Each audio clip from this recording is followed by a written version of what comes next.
The New York Jets have signed quarterback Justin Fields to a 2-year contract worth $40 million. I've been calling for this for weeks because I felt Justin Fields was the best quarterback available in free agency or through any realistic trade scenario. He should immediately become the Jets' starting quarterback because not only does he provide the most upside at the quarterback spot, but also considering what happened to Fields just last year in Pittsburgh, where after trading for him, they then picked up Russell Wilson and named Russ the starter. You have to assume that Fields must have received an assurance from the Jets that he's going to be the number one quarterback. Signing Justin Fields accomplishes many things. Number one, it gives the Jets a young mobile quarterback who could pick up first downs with his legs, moving the chains and keeping drives alive. This would also keep our defense off the field more, which could only help in fourth quarters of games.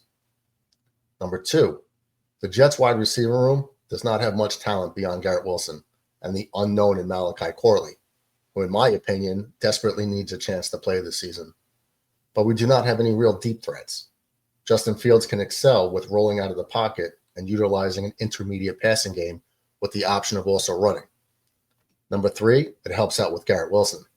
If there is one irreplaceable young cornerstone player on the Jets roster, it is Garrett Wilson. Garrett and Fields already have a great relationship going back to their days at Ohio State. And it was pretty clear to see that Garrett was growing increasingly frustrated last season. Now this move should increase our chances of being able to keep Garrett Wilson here with a long-term extension. Number four, Justin Fields' contract represents low risk and high reward. The deal is for only 2 years, which does not lock the Jets into a long-term commitment should Justin Fields not perform well. It would not prevent the Jets from drafting a quarterback in next year's draft that might have 4 to 5 potential franchise quarterbacks in it. And at only $20 million a year, it is not a heavy burden on our salary cap. Number five, adding Fields hopefully means that the Jets will not be tempted to waste their number 7 pick in this year's draft on a quarterback. The amount of draft capital needed to move up to number 1 for Cam Ward on a team that currently has more holes on it than a slice of Swiss cheese would set this team back even further. And maybe more importantly, hopefully it prevents us from even thinking about taking Shedeur Sanders. I don't want Shedeur Sanders anywhere near one Jets drive. And you guys know wherever Sanders ends up, anytime he plays poorly, his father Dion will be publicly blaming the coaching staff and front office. And besides that, I just don't think Shedeur will be good in the NFL. Number 6, before this signing, the only viable quarterback on the Jets roster was a soon-to-be 36-year-old backup in Tyrod Taylor.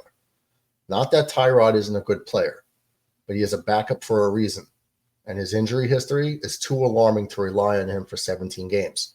And the other quarterback is Jordan Travis, who missed all of last season, and we have no real clue if he could still be the same player he was at Florida State. Not to mention the antics he's pulling with the Jets on social media.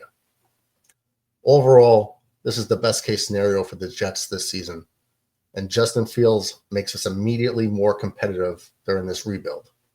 Good job by Darren Muji and the Jets' new staff.